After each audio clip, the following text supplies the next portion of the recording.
এটা হচ্ছে অন্তদ্বন্দ্ব হচ্ছে জমি জায়গা সংক্রান্ত ব্যাপারে। নিজেও জমি বেচতো না, ভাই বোনেদের হচ্ছে বেচতে দেবে না, এই চক্রান্ত চলছিল বহুদিন ধরে তারপরে অনেক দিন ধরে পরিকল্পনা করে হচ্ছে মাঠে একা পেয়ে একে খুন করা হয়েছে, পরিকল্পিতভাবেই খুন করা হয়েছে।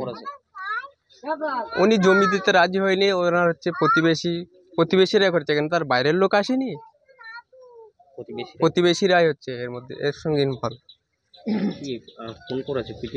পিটিয়ে খুন করা হয়েছে। হয়তো ভয় ভীতি দেখিয়েছে, কিছু করতে চেয়েছিল, তারপরে হয়তো বাড়াবাড়ি হয়ে গেছে, শেষমেশ হচ্ছে হত্যাই করে দিয়েছে যে প্রমাণ লোপাটের জন্য। আমার দাবি যেন হচ্ছে তাকে যেন তাদেরকে কঠোর হচ্ছে শাস্তিমূলক ব্যবস্থা করা হয়। আপনার নাম? সেলিম মোল্লা। আমার হচ্ছে বোনাই।